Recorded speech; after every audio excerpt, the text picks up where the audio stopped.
Excellent. Subject of tonight's After Lab is the 2AR, the second affirmative rebuttal. How many of you give that speech in debates? How many of you don't give that speech in debates? Okay. I think it's useful for both. I have two main goals. Goal number one is I want to help you conceptualize what the 2AR is, the purpose of the 2AR, kind of an underlying philosophy of the 2AR. And second, I want to give you a bunch of tips about techniques and tactics that you can use to give better 2ARs and to make more powerful affirmative speeches. I've organized the lecture accordingly. So part one is about the 2AR mindset, and this I think is the most important thing that I want to share with you. So the important caveat, and the reason that this is probably useful for students that never give the 2AR, is that all debate speeches have a lot more in common than they have difference.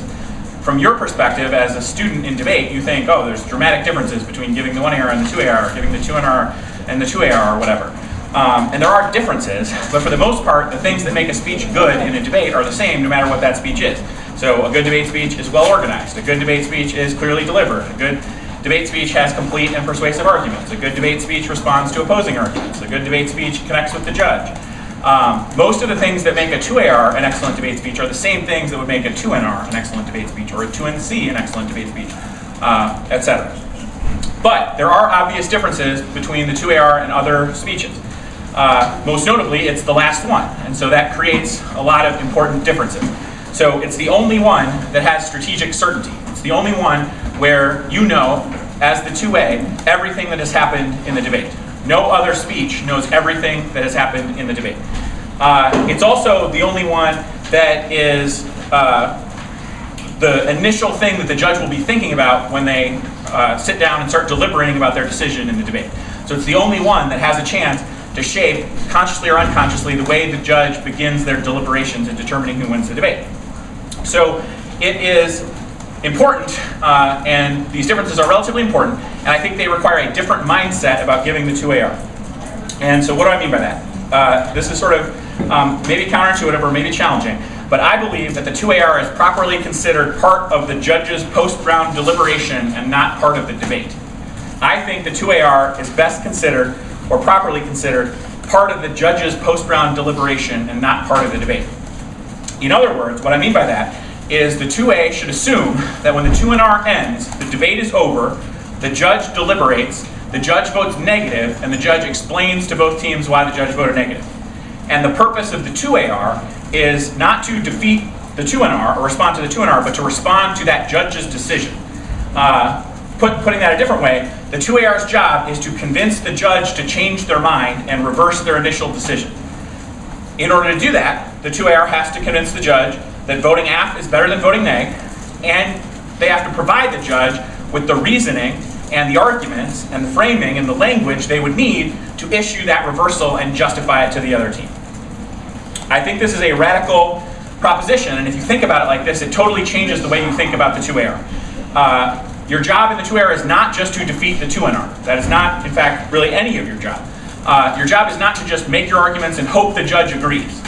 Your job is only to defeat the judge's negative ballot. That is your only job in the 2NR. Any argument you make, any time you spend thinking about or making arguments that are not explicitly and purposefully intended to defeat the judge's negative ballot are a waste of your time. They're a waste of precious 2AR resources. Obviously that involves defeating some 2NR arguments, but that is a means to an end and not an end in itself. The end you are pursuing is to unwrite and convince the judge to reverse that initial decision where they voted negative and explain to you why. One important implication of this is that no debate is ever hopeless in the 2AR. There are definitely some debates where it might be impossible or nearly impossible to defeat the 2NR, but in no debates is it impossible to convince the judge to vote affirmative. Judges make decisions all the time that you disagree with. I bet all of you, if I gave you a moment, can think of a time where you were negative and you thought you won, but the judge voted AF anyway. That's powerful. Even if you have lost, quote unquote, the 2NR versus 2AR back and forth, you can win the debate by convincing the judge to vote AF anyway. And so no debate is hopeless, and your entire role changes. You are not a subsequent rebuttal to the 2NR, you are a rebuttal to the judge's decision to vote negative. So I want you to keep that in mind as we proceed through the next section. But that is an overarching way to think about the 2AR that I think is different than you have probably ever thought about it or ever been taught. So the second part, the 2AR as a closing argument, The rest of this lecture is going to offer a bunch of specific tactics and techniques, and I've organized them based on an analogy to a closing argument in a jury trial, in a courtroom. I really like analogies, and so when I think about things with debate, I often try to think of something else that seems related, and I try to learn lessons from experts in other fields. So when I was thinking about the 2AR, I've thought about this before, but I kind of really started thinking about when I was putting together the staff lab. I've never given this one before. I thought about how do really good jury trial attorneys give great final closing arguments. And if you study law and if you follow even just celebrity trials, you know that there are certain attorneys who are really great trial attorneys, and they can kind of snatch victory from the jaws of defeat by making excellent closing arguments. And there's a lot of historical examples. If you've watched like the O.J. Simpson trial and the various shows that have been made about that, O.J. hired a bunch of attorneys that made great closing arguments.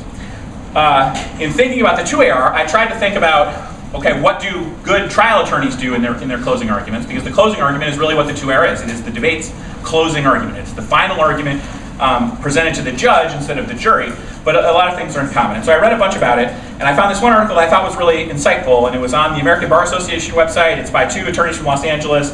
I don't think they're famous at all, Dennis Ellis and Adam Reich. And the kind of intro to this, they say this. They say, an effective closing argument may turn a closely contested trial in your favor. It can move jurors who are on the fence to your side, or more likely, and I like this, provide jurors in your corner with the ammunition necessary to turn the voting your way during deliberations. Because closing argument is your last chance to talk to the jury and make a positive impression before ceding control to 12 strangers, you must not squander this opportunity. To maximize the effectiveness of your closing argument, consider the following approaches. So then they offer 10 tips, and I went through them. So many of these were resonating with me, so I ended up cutting it down to 8. And the way I have structured this is I have 8 of these tips that I've gotten from Reich and Ellis in this American Bar Association article. And I'll briefly explain what they're talking about in the legal context, but then I will connect it to debate, and I'll offer a few suggestions related to that I think are applicable or useful as a way to conceptualize the 2AR. So their first advice, prepare the outline of your closing argument before your opening statement. Prepare the outline of your closing argument before your opening statement. And part of what they write when they explain this, they say, begin drafting your closing argument even before you prepare your opening statement. This will help you develop the themes of your case and present unified, easy-to-follow arguments throughout the trial. And I thought about that, and that is a perfect analogy to debate.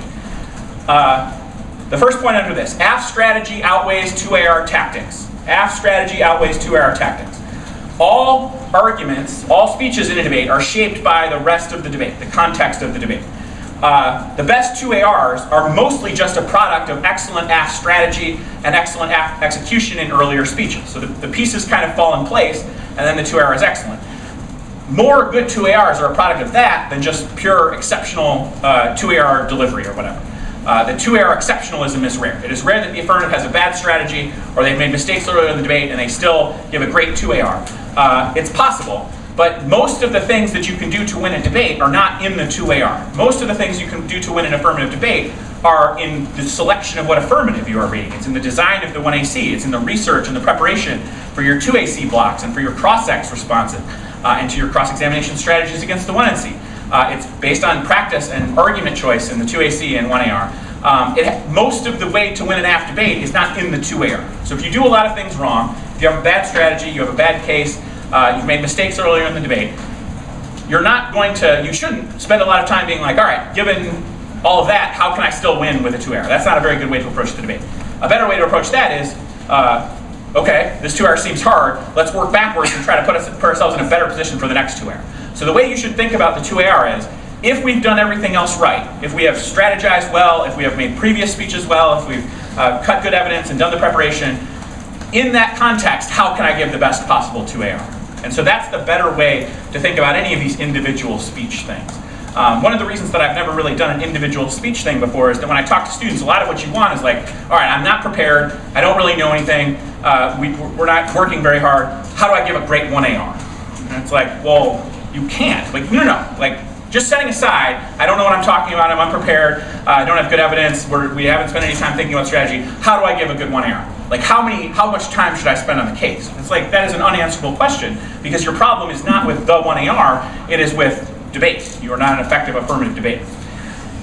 So most of this stuff is not stuff that's going to transform a poorly prepared, unstrategic AF team into a great AF team. That is not the purpose of this. This is kind of at the margins.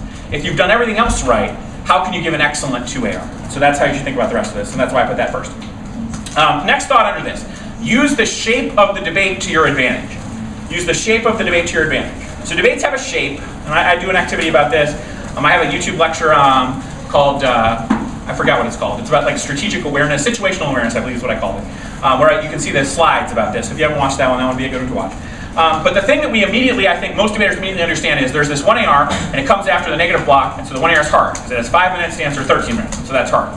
But the thing that I don't think people think of as quickly or as immediately is the subsequent relationship between the 1AR, 2AR, and 2NR. So of the final 15 minutes in the debate, the affirmative gets 10 of the 15 minutes. And so the 1AR plus 2AR can double the 2NR. So the 2NR is way harder than the 1AR. And an effective 2AR capitalizes on how difficult the 2NR is. A lot of affirmatives are like scared of how good the block is. And so they'll talk to me like, how do we ever win when we're AF? The negative has the block. Well, yes, but the negative also has to give the 2NR. And you get to spend 10 of the last 15 minutes defeating that 5-minute speech. And so knowing that, you can kind of think through the way that you're going to make your arguments in the debate to maximize the strategic value of that final 15 minutes. Arguments that kind of break late and that get developed late in the affirmative speeches tend to be very difficult for the negative to defeat. And that doesn't mean like save all of your good stuff for the 1AR and the 2AR, but if you design a debate well, even though the negative has this middle ground advantage, by the time the 2AR comes around, the affirmative will have designed a debate that can overcome and even outweigh the strategic value of the negative block. So think about that. The practical consequence is that the negative's explanation happens early in the debate, or in the middle, but about an hour before the end of the debate, maybe 45 minutes before the end of the debate. The affirmative's best explanation happens mere moments before the judge begins their deliberations. And so knowing that, an excellent 2AR can capitalize on that and can design a debate to leave the best explanation in that final speech, the second best explanation in the 1AR. And so 10 of the final 15 minutes of the debate are the best speeches for the AF, and the best speech for the neg is like 45 minutes to an hour before that. That's an enormous advantage, and I think good 2ARs recognize that and exploit that as much as possible. The last thought under this first point is you have to maintain 1AR to 2AR consistency. This is sort of a very low-level thing. This shouldn't be difficult, but it is. A lot of students, I think, a lot of problems with 2ARs, they'll say, you know, the 2AR will sound good, but the judge will be like, that wasn't in the 1AR, or that sounded way different than the 1AR. That's not hard to correct. It's mostly just stubbornness. So the second affirmative is like the captain of the affirmative ship, or the, in charge of the affirmative debating, they're the leader of the affirmative team. But the 2AR is still entirely dependent on choices made earlier in the debate.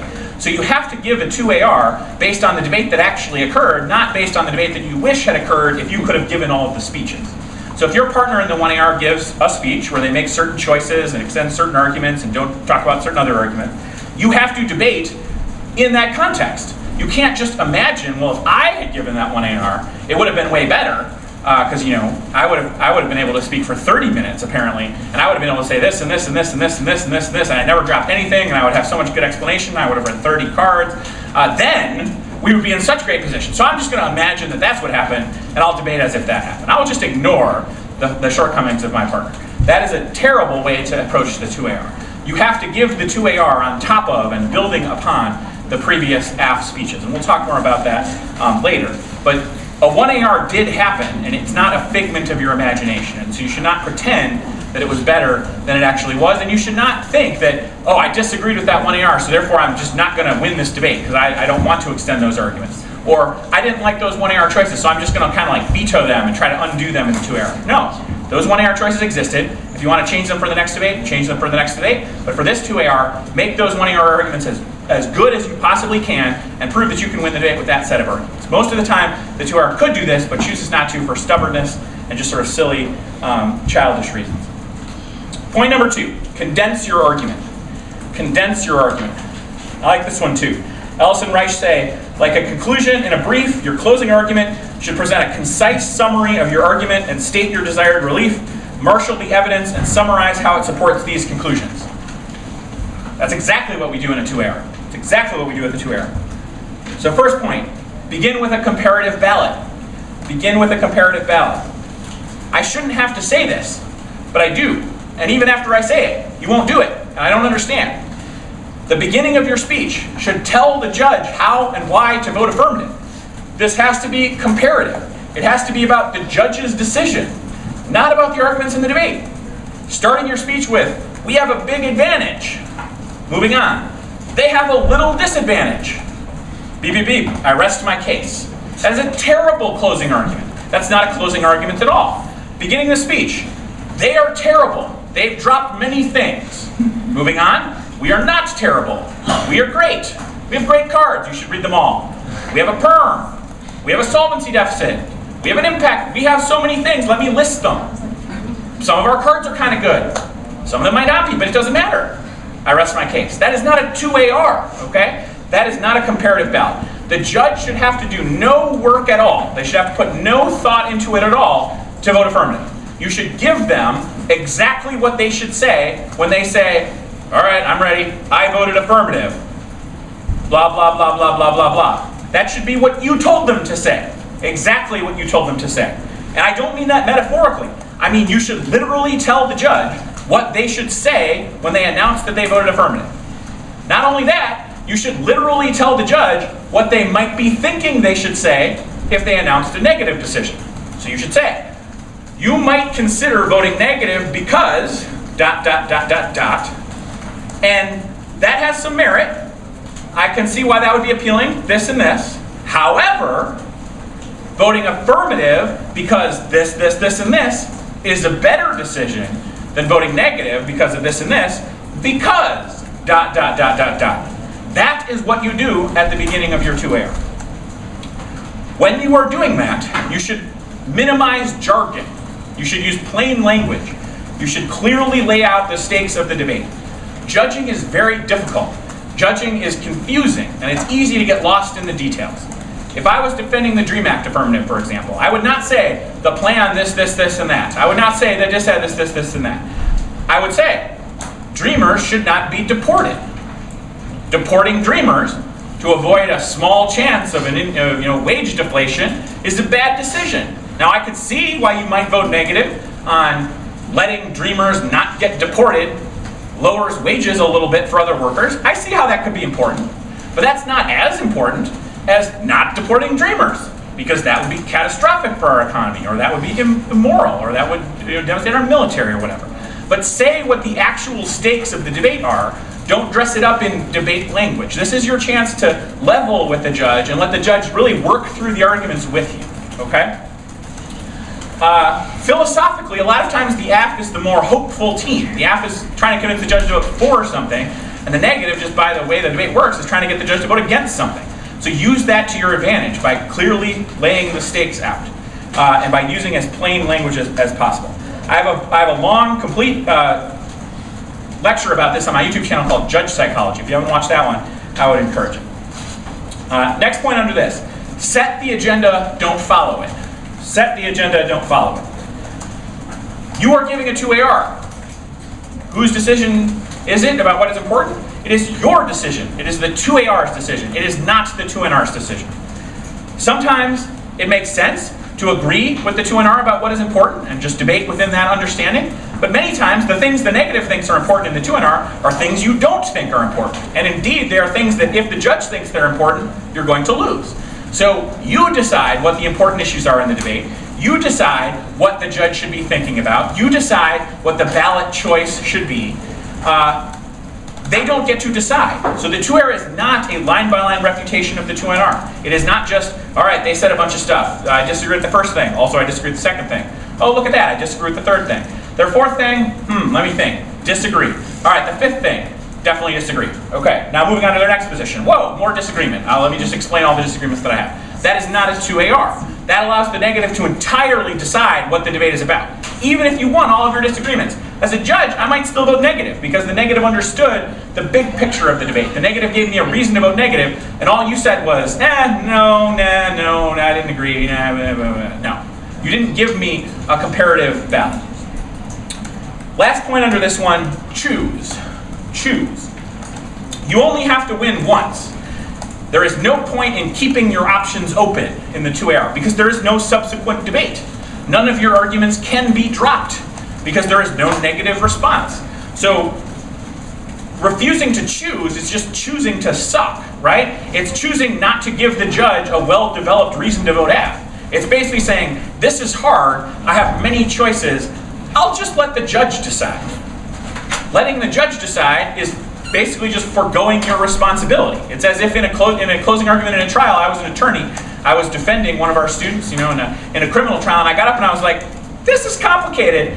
I got a lot of responses. Let me just summarize them. We got this witness and this other witness, and some of the stuff they said wasn't very good. I think that cop was probably lying. I got a couple reasons for that. I didn't think the prosecution met their case. I have a lot of things like, you sort it out. Good luck.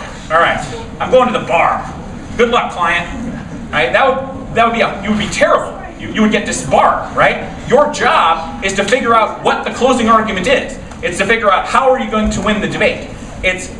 In the criminal trial, how are you going to get your client off? How are you going to get the jury to decide that your client didn't do it, right? It's not, here are some potential reasons you might decide my client didn't do it. It's, here's why, okay? And here's why you might think he's guilty, but he's not. He didn't do it for this reason and this reason and this reason. And I'm really going to hone in on those reasons. I'm going to prove them. And you are not going to convict my client because of this and this and this. That means I had to abandon this and this and this and this because those aren't important. It's 1, 2, 3. That's why you're going to acquit. And I'm going to hammer that home. That's what you do in a 2AR. You don't say, here are some options, good luck, judge. Number 3, know which points to emphasize. Know which points to emphasize. Ellis and Reach say, be selective about what you emphasize during closing argument. Emphasize the key evidence that leads to the desired ultimate conclusions. Again, I love that. Related to the previous one, but here are some more points. Design your roadmap intentionally. Design your roadmap intentionally. Start with your offense. Start with your offense. And at the beginning of your offense, give your comparative ballot. Do not start with defense. Do not start with things that aren't central to the debate. Do not start with their best offense. Do not start with kickouts or procedural matters. Start with your main offense, with your main piece of evidence that is going to win you this trial, that is going to win you this debate. Use your roadmap to intentionally shape the way the judge thinks about debate. So the primary way you do that is you tell the judge what's most important by placing it first and by beginning your explanation there. By providing your comparative ballot on that page, that signals to the judge, this is the most important thing. This is where you're going to start your deliberation. This is the key component of your decision. This is where the action is at in this debate. And if this is where the action is at in this debate, then you're going to reverse that decision that you came to after the 2NR where you decided to vote nay. I get it. I can see why you were making that decision, but you would have been wrong to make that decision. Let me make that clear on this first most important position. Okay? The second thing you do is you use the sequence, the roadmap, to communicate logical relationships between parts of the debate. So you use the sequence that you address positions to walk the judge through the process, from important to less important, or from things that interrelate to other things. So if there is a counterplan and a disadvantage and case arguments, you start with the case, that's your offense. You move on to the counterplan. The case argument explanation was all about the impact of the solvency deficit. Then you get to the counterplan. You explain why there is a solvency deficit, but you've already provided the impact on the case. And you've started to explain on the counterplan how important that is and how significant the impact of that solvency deficit is. And then you get to the disadvantage, and the beginning of the disadvantage is a further explanation of how the solvency deficit that you've just won shapes the amount of disad the neg needs to win in order to win the debate. And they're not going to do that because of your summary statement about how you're going to reduce the risk of the disad. And then you're going to select a couple of arguments to minimize the risk of the disad. And the whole thing will be connecting each part of the debate and making it whole and making it into one clear, consistent AF ballot, one clear, consistent AF purpose. But that requires an intelligent roadmap. If you start with the disad and you're like, the disad's not very big, later you will find out that the case is big. And even after that, after that you'll find out that the counterplan doesn't solve it. So okay, you'll figure it out. Good luck, judge. Okay? That is not a way to use your roadmap intentionally. Next, select arguments intentionally. I won't explain this in as great a detail as I sometimes do, but I like to think of restaurant metaphors when we think about argument selection. At a normal restaurant, You usually order an entree and maybe a few appetizers and then maybe dessert. The entree is the signature item. It is the thing that you will remember about that meal. If your family comes to East Lansing, takes you out for a nice meal, Tavern 109 in Williamston maybe, it's a great restaurant, and you come back and I say, hey, how was it? You say, oh, it was great. I had the, and then you say whatever your entree was. I had the steak, or I had the chicken, or I had the whatever. They have this like Michigan cherry chicken thing that's really good. I had the Michigan cherry chicken thing, it was really good. Oh, cool. Oh yeah, and I had this side item. I had this salad that was good, or I had this soup that was good. This chilled soup. They have chilled soup during the summer. That's pretty good. Oh, and I had a piece of cheesecake at the end. That was good too. But oh, that's cool. Oh, and it kind of complimented. Yeah, it was a nice way to finish it. The cold soup was kind of good. That is a memorable meal. But you started with the entree. You had appetizers that were kind of compatible. Together, that created a memorable dish. There are other restaurants where you just order appetizer sizes. Tapas restaurants are the best example. So if you went to a tapas restaurant, like, hey, how'd it go? Oh, it was good. It was really good. I had a bunch of different things. They were all kind of good. Okay? That could still be good, but there's nothing signature to remember, right? When you're deciding a 2AR strategy, you have to choose what type of restaurant you are, which restaurant is appropriate to the context. Sometimes it's one main argument, and that's it. Sometimes you could just go to a place and like, what did you have? I just had a giant steak, and it was awesome. I didn't have anything else. I didn't need anything else. That was what created the best memory. That was what I needed in this instance. In other spots, like, oh yeah, I had a nice entree with some compatible appetizers. It created a good meal. Everything fit together well, but the main thing was the entree. Other times, you could say, oh, I kind of wanted to try a bunch of different things. It worked well together. I got to try a lot of different things. No one thing jumped out at me, but the overall experience was still really good. I really liked it. It was a good restaurant. You should go there. Jaleo in Washington, D.C. Jose Andres, great tapas place. Okay? You have to decide that on purpose, and you have to decide that from context to context. What students ask me about 1AR, 2AR, or even 2AC, they're like, hey, how many arguments should I make? How many arguments should I send? There is no answer to that. That mere question reveals that you don't understand strategy, right? The answer is always, it depends, and make the smartest decision possible with the knowledge that you have in this specific argument. So sometimes it makes sense to only extend one main argument against a disadvantage in the 2AR. Other times it makes sense to extend 4. But you have to have a reason, and you have to be choosing intentionally and choosing with a reason behind that choice. It's never just inertia. It's never just by default. It's never just based on how much time you have. Okay? Final thing under this point, package your arguments together. Package your arguments together. Arguments rarely are just standalone things in a debate. Arguments have to fit into the bigger picture. To use the restaurant analogy, any particular dish you order has to fit into the larger meal. It would be weird to go to Tavern 109 and have the cherry chicken and the chilled soup and the cheesecake and then a taco, like a beef taco. It could be a good beef taco, but that's pretty weird. That doesn't really fit together. And so if you want it to fit together, you have some explaining to do. You will have to say, I know this beef taco doesn't really go with the rest of the meal, but you'd be surprised. The beef taco has a cherry salsa, which is the same thing that's on the chicken, and it balances out with the soup or whatever. But you have to explain to the judge, how does the judge fit this together? How does the judge make sense of this? How do these pieces, at the end of the day, convince the judge to vote out? Because you're not just beating the 2NR. The fact that you won uniqueness, or won the link, or won the perm, or whatever, that's irrelevant. It's only relevant if it convinces the judge to vote for you, right? When you lose an affirmative debate and you're mad, it's usually because you're like, Judge, you voted against us, but didn't we win uniqueness? And it's, well, I guess, I don't even know what that means, but whoa, you said maybe we won uniqueness? Are you a moron? If we win uniqueness, then we have won. Like, well, not in this context. Oh, stupid judge. GChat, my friends, this judge is a moron. I'm so much smarter. I'm a sophomore and I know everything, right?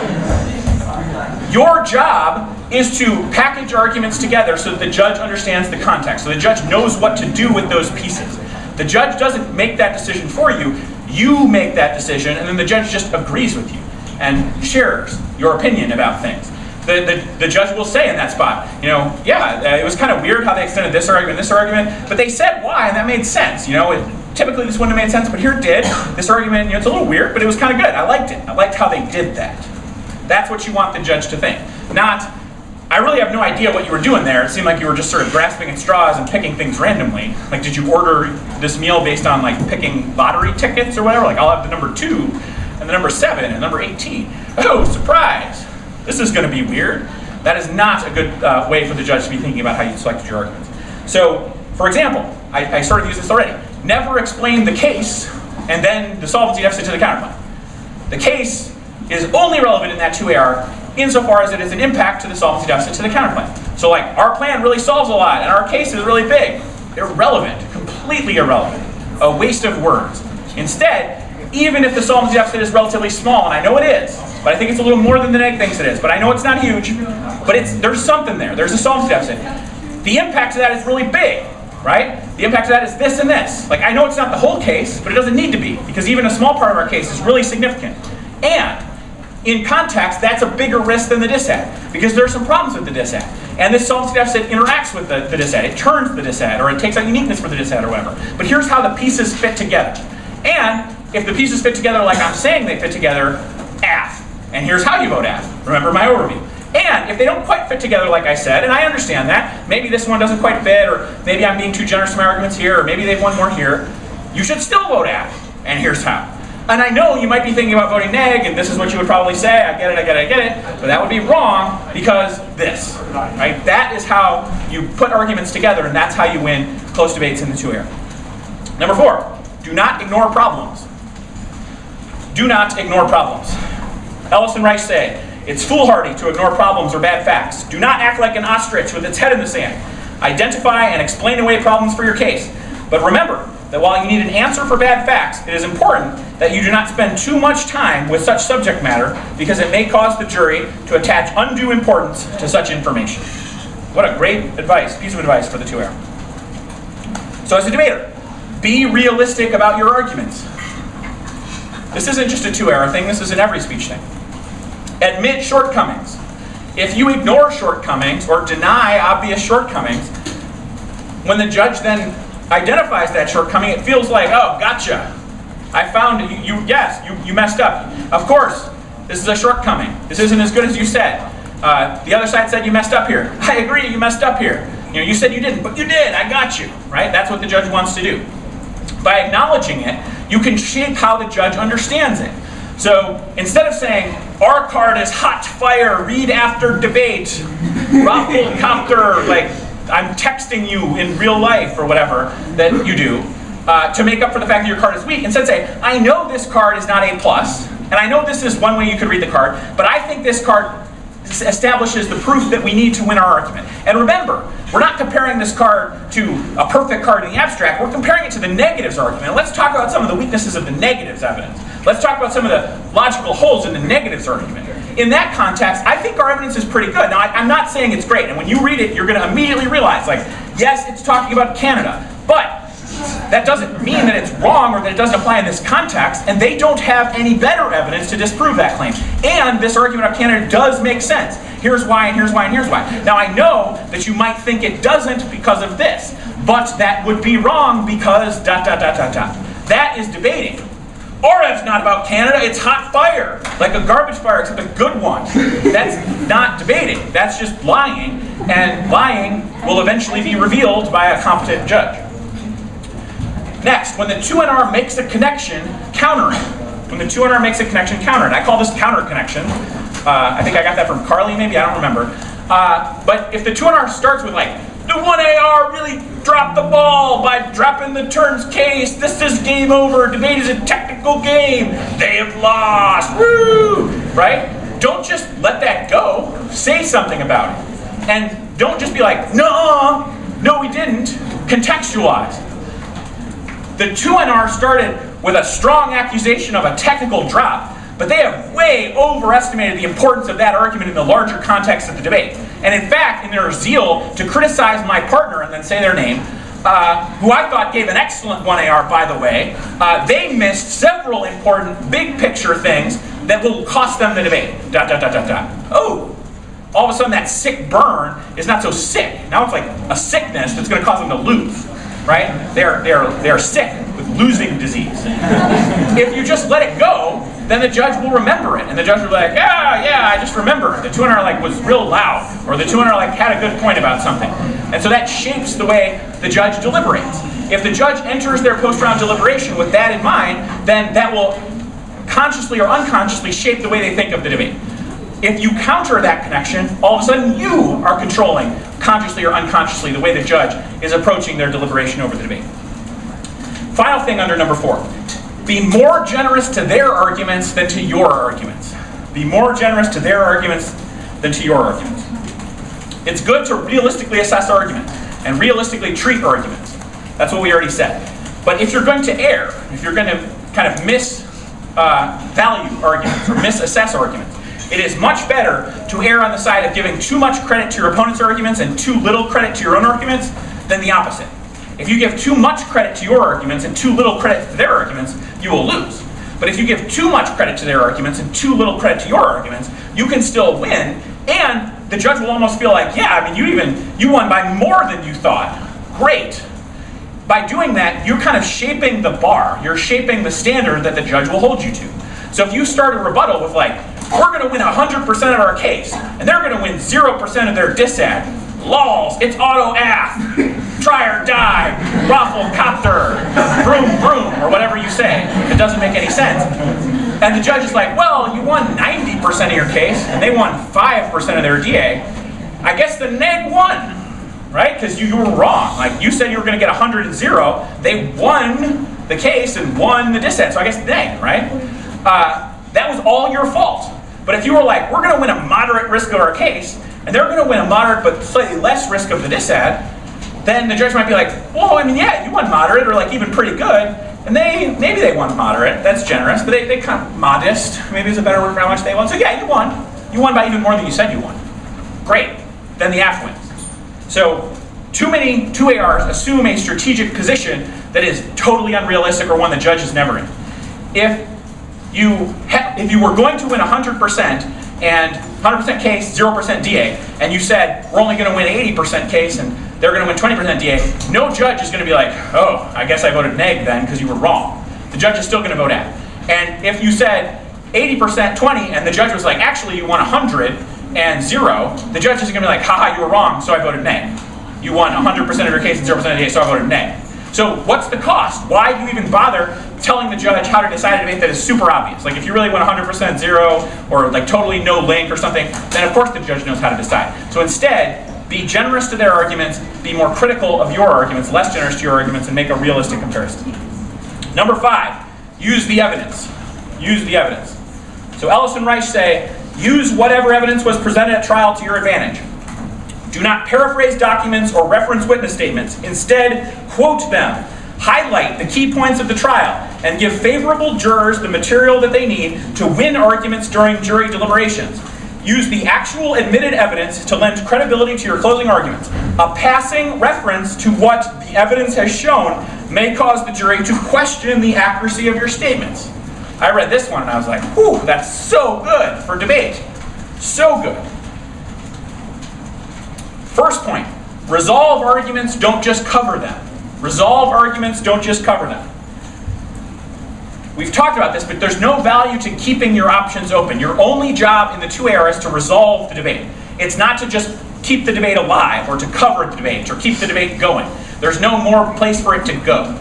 Your only job is to resolve the arguments. And so that requires specific attention to detail, which is the next point. Tether your arguments to specific cards.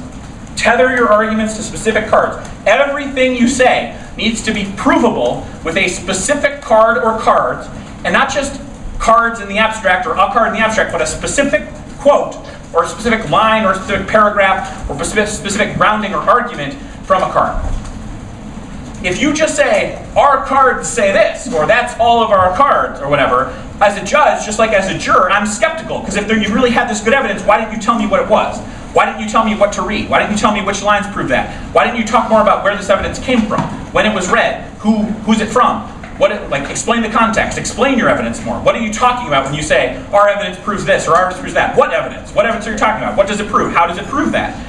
The 2AR is not time pressure. The 2AR is your chance as the affirmative to do all of that detailed maintenance, all of that detailed explanation.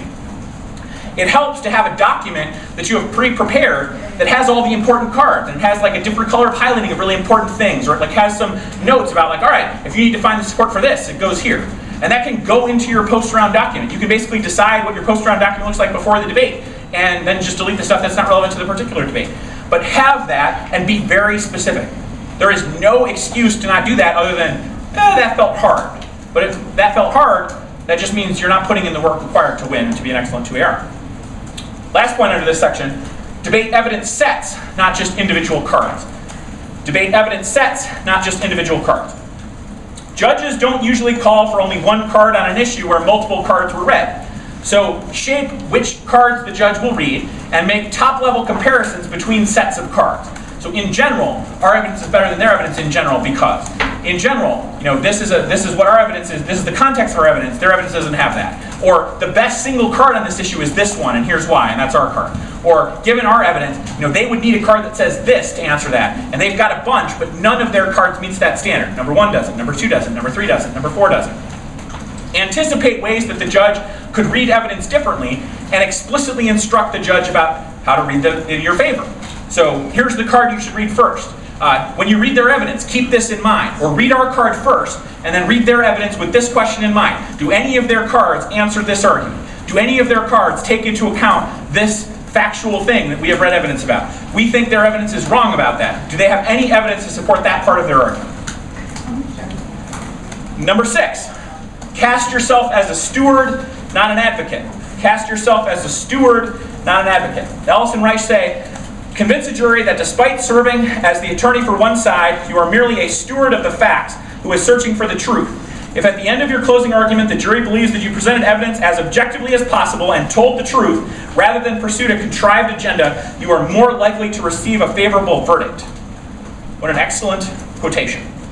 So as a debater, make the judge feel like you are their colleague. Make the judge feel like you are their colleague. From the judge's perspective, a good 2AR sees the debate the same way they do. The good 2AR is kind of confirming their understanding of the debate. Sometimes that requires recognizing and explaining 2NR shortcomings.